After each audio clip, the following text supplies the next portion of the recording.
So in this video, I'm going to be replacing this storm door here. It's broken. Look, here's the glass in the bottom panel. It's tempered, but luckily it didn't break. Um, Actually woke up this morning to a loud bang and my kid screaming, and came down, and what happened was there's actually a video in the ring here, um, showing that the deer, I guess, got chased by my neighbor's dogs and got stuck in this area right here, freaked out. Who knows what happened? I guess they saw the glass and maybe thought it was a way to get out. Banged into here, broke the door on the inside here. The glass fell out. Luckily, it didn't break and they didn't run into anything else. But anyways, another crazy morning here. Standard. This is a 32-inch by 80-inch. See the same brand. That's Andersen. So I'm gonna get that, but I'm gonna take it apart here first. So I'll replace this. This is one that has the two different, like that was supposed to be, well, that was a solid glass panel here. And then this is these, I don't want to mess with it, but one of these that pull down and there's a screen in here. Something.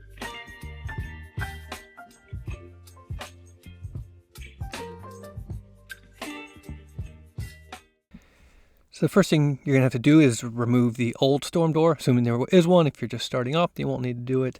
The ones I've seen look kind of like this. Usually there's a cover that goes over the nails. You see the installer did this, skipped a couple nails, but whatever. So there's this little plastic piece, at least on mine, came out really easy. Just pull it out and then it exposes the screws that you need to take out there. Don't have to worry about keeping this because you're gonna get a brand new plastic piece there.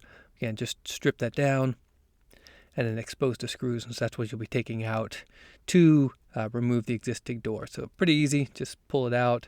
None of these are really holding it in place, at least the part that's not on the hinge, so you don't have to worry about the door dropping or anything. Again, there's just a couple of them on here. It's just, and then the hinge side, so that's the top. Mine's underneath the cover, so I didn't have to really worry about much of this for like actually blocking rain. But if yours is exposed, obviously these are pretty important. So I took the screws out on the hinge side, just away on the outer edge, and then there's ones on the inside as well here. So it's actually held by two sets of screws. So when you start removing that one, so I had to take off the piston part first, just to make sure that that was out of the way, so that when you release these screws, and you can actually catch the door, it's not holding on that, and you're trying to hold on to that and try to get that off. So here's just kind of showing again that I took out the outside screws and these inside ones, and now I'm holding it in place because I know there's just a couple screws left here, so that's when I'm gonna have to carry the weight. So yeah, it just depends on the size of your door. It's glass, it's not too heavy. It's usually aluminum. Assuming you have an aluminum one, it's not that heavy. So I got the new one out. Yeah, I used the same company, so it was like pretty similar, but I ended up being all the screws were different.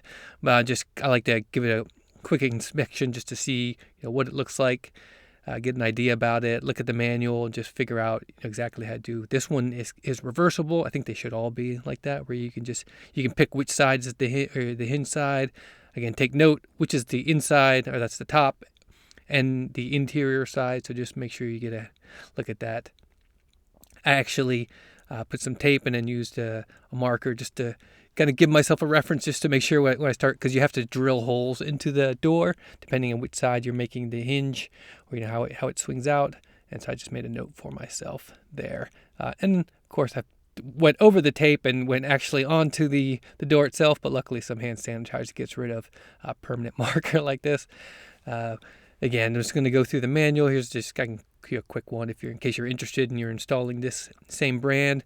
They're all pretty similar, I think. So here's the tools you need.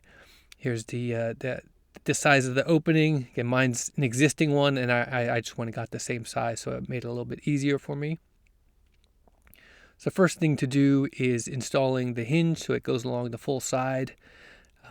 Just take a look at the screws that they give you. Again, I'm just double checking, and the reason I marked that was just so I make sure I understand, because it's a little confusing, but if you look at the manual a couple of times, you can kind of see just based on that shape of how the hinge actually sits on the door. And again, make sure you know which side you're opening the door to, so that you get the hinge exactly right. And I had to actually flip it over, make sure it's on the right side, so that when the hinge, and you kind of practice a little bit moving in and out. Because again, what you're doing is you're going to line up that hinge onto the door, and you're going to have to drill a hole. They have some existing holes that show you how to line up, and then you have to drill the other one. I'm not sure why they do this exactly, but I guess why they don't drill the whole thing, but it must be for slight adjustments. That's all I'm doing here. They give you the drill bit, so you have the size you need. So I'm just drilling the other hole and then putting in the screw for it. And it's a long hinge, and it's kind of hard balancing it up there. So it's usually the first one's kind of hard to get in, but once you can get that in, it makes the rest of them a little bit easier. Just giving you a different view here, showing what it looks like with that hinge in place. I took the screw out just to kind of show you, but just again how it lines up inside that little recess and how the hinge should be going the correct way. And then just here's a different view of it, just kind of showing the same thing where I'm drilling the holes, because this one doesn't have, towards the middle, it doesn't have any holes. It was just that ones that line up on the edge. And so this is what it looks like when it's all done. Just give you a little slightly different view here, so you can see this is the outside on the left, and on the right is the interior, so you can see how that hinge sits. And the screws will go through the molding on the outside, and then there's holes right there on the inside where it goes. And then the next part is to put the sweep on the bottom. This one you don't adjust yet, but you just kind of get the holes in there so it's ready, because it's much easier to do when it's on the floor like this. And so you get the screws in place. And then once you finish the door and you have it interior, then you can drop that down a little bit or up, however it's needed to adjust for your inside.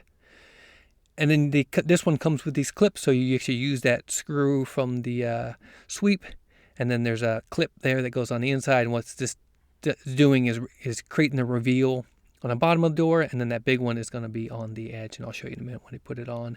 And since this is reversible, there's a plate that covers up that hole.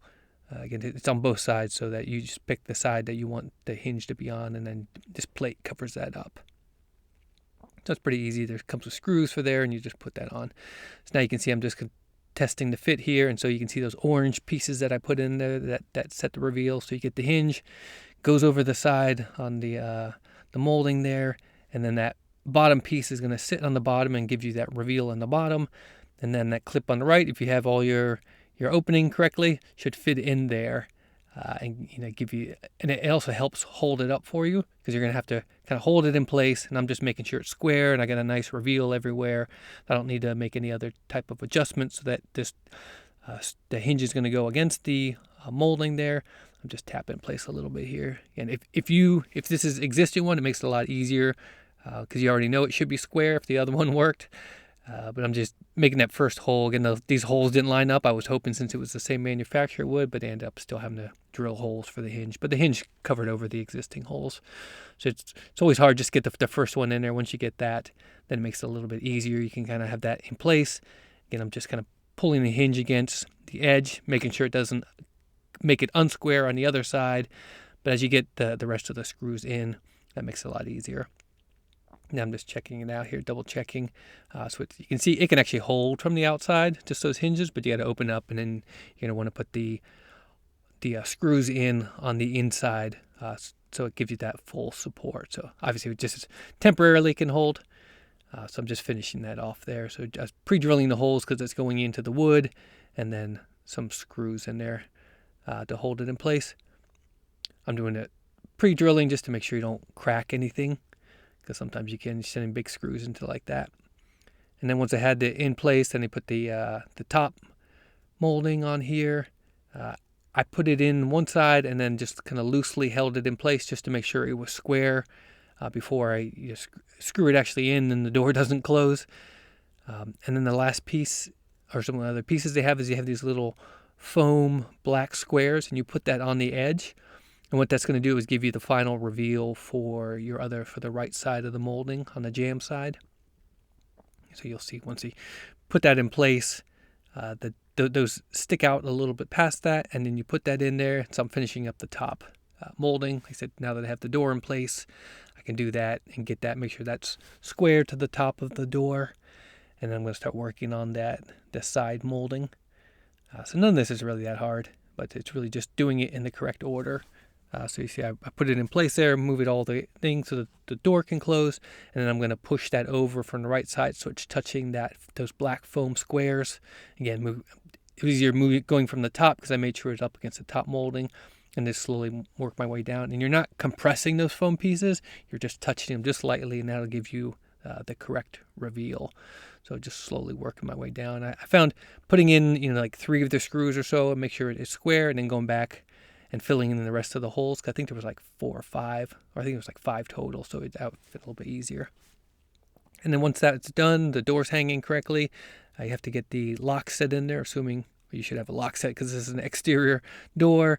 So they provide this place that shows you here's the holes, here's how to line up the template for it, and then you want a top line so that when you curve it or around the edge, that pencil mark you put in there, it can line up so you can see where it is exactly. Probably would have been better to tape this in place. I was trying to hold it, making little marks. So all you're having to do is just put a little dam with like a dent with a nail set or something on it, so that when you take that off, you can see where to screw it. Again, it'd probably been easier with taping this in place. I'm trying to hold it with a couple pieces, and then I didn't have a hammer, so I'm using my screwdriver, but it's aluminum, so it's easy. All you're trying to get is just a small little dent.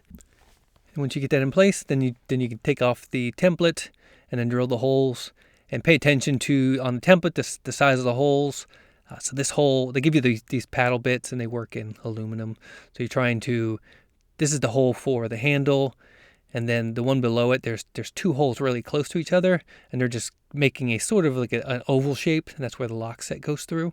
So you can just hit those 2, and then again, make sure you pay attention to the size of the holes, because these are just where there's little pins from the lock plate that go in here. So I'm just doing the one side first and just double checking it, so you can see those little pins that kind of go in there, and just make sure, I was just making sure it's lined up. It doesn't have to be perfect because that plate covers most of it. So then I'm doing the outside and just making sure they line up correctly here, just double checking before I do it and go through here, because this part you mess up, you may mess up pretty bad. So again, then I'm going back to the paddle bit here and making the holes for the handle and for the lock set. And then I just used a piece of wood, probably better with a file or something, just to kind of deburr it, because those bits make a pretty rough cut, and I actually like kind of scratch my finger a little bit, so just deburring it a little bit to make it a little easier on myself. And then what I found out when I was trying to put this lock set in there is it was a little bit too tight, because the plate on the front and the outside weren't exactly lined up. So I found it was a little easier just to loosen those, get the lock set in place, and then screw those 2 plates back down. And then after that, it's really just following the manual. This part isn't hard. It's a little nitpicky, but I'm just putting in the handles again, that the lock set is set, and just getting it all in place working. And then you have to adjust the jam here. There's a couple different screws, so I would just make sure you have the right one that lines up for where you have the locks lined up on yours, and it's pretty easy. And then one of the final pieces here is the little handle that you use to pull down the if you have this, the shade that's already has holes set in there. Yours might have, need to drill holes. I think this one, they already pre-drilled the holes because it's so thin, they don't want you blasting through the other side of it. But you can see this is so you can use during summer for screen in the glass. And then this is the final part where I was adjusting the sweep. I think mine didn't really have to move very much, so I just went in and tightened it. So you have to adjust it for your floor. And then you want to work on the piston part here. So they give you instructions how to line up. You want to line up to the edge. I was lining it up so that it was above that sweep. And then this is just a frame that goes into the door. But make sure you use all the screws, because this is where a lot of the weight goes on it. And then there's a little piece that goes in there. That's the part that actually holds the piston. So again, there's a couple more screws in there. But make sure when you're putting this in that it's going to be, because there's the piston also screws to the door, so make sure that's high enough where you're over top of the sweep. So I had to close it and kind of move inside here to get a better view. So I'm just trying to line it up so that it's as level as possible. It should work. It's not have to be perfect, but you just want it to not be rubbing and cause any problems. So once I got it lined up, just again, like everything else, just drill the holes, get ready for the screws that are going to hold this in place. It's pretty easy. Again, they give you the drill bit and the screws. So it's just line those up, put the screws in here. These adjust a little bit because you might have to play with it a little bit depending on where you have that. And if you notice that there's that orange piece that's on the back of the piston, that's in place as a safety so that it doesn't pull all the way while you're working on it until you get finally adjusted. So that's why I'm taking it out right now. So that this is the final part, just adjusting. So there's a little screw on the end, a little Phillips head screw, and how you adjust that depends how much pressure it puts back. So you can see this is bouncing, kind of sitting out, open a little bit too much. So I'm just loosening it a little bit.